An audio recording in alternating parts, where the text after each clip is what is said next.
Kamar yadda kowa ya sani ne, dabbobi sun yi tashin goron zabi a kasuwannin ƙasar nan.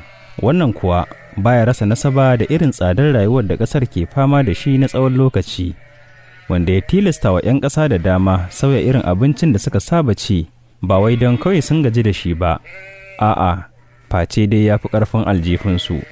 Domin kuwa abin da ake sayarwa Naira 1,000 a bara, ba lallai a bana a same shi a Naira 3,000 ba, farashinsa ya ninka sama da yadda ake tunaninsa. Kaga kenan ba maganar abin layya ake ba a yanzu, ana fama da abincin da za a sa a bakin salati ne.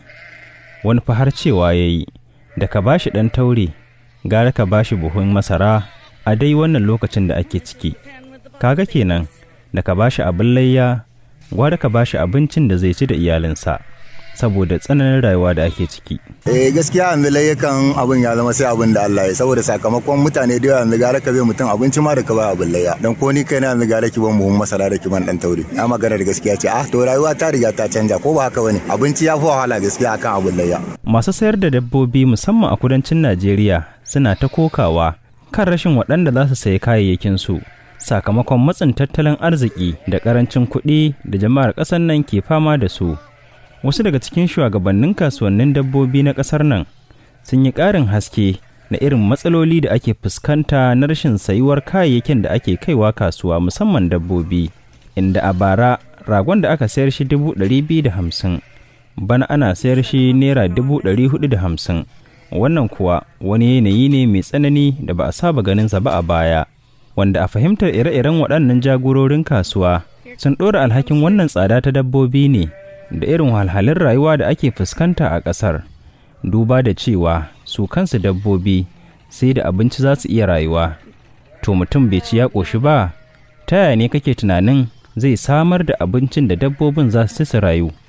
Wannan abu ne mai wuya ƙwarai da gaske, wanda kuma hakan ya taka rawar gani matuƙa wajen sababa tsadar dabbobin a kudu da arewacin wannan ƙasa ta Najeriya. A fahimtar wasu mutanen kuwa suna ganin cewa ba komai ne fa ya kawo tsadar waɗannan dabbobi ba a kasuwannin ƙasar nan, face irin tsadar da noma ya yi.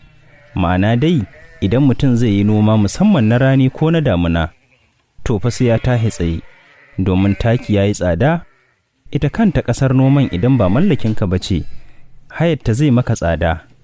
To ta yaya ne za a iya samar da abincin da dabbobin za su ci ta wannan hanya? Mu sani cewa idan abinci bai wadata ba, to fa kowa zai ji a jikinsa, musamman ɗan adam, wanda shi ne sila na samar da abincin da dabbobin za su ci. Rashin samuwar hakan kuwa shi ne kan gaba wajen tilastawa dabbobin tsada a kasuwannin ƙasar nan da ma ƙasashen ƙetare. Wasu al'ummu da dama na da ra'ayin cewa cire tallafin man fetur da gwamnatin tarayya ta yi, shi ma ya ƙara ingiza matsalar da kowa yake ji a jikinsa. Ba kallon mutumin da yake da cikakken hankali ba, hatta yaron goye ya san halin da ake ciki a wannan yanayi, domin ba kowace buƙatarsa ce take iya biya ba, duba da halin da ake ciki na matsin rayuwa. Fatanmu shi ne, Ubangiji ya sauƙaƙa mana, ya ba mu iko da halin gyara kurakuranmu domin dacewa a ranar gobe.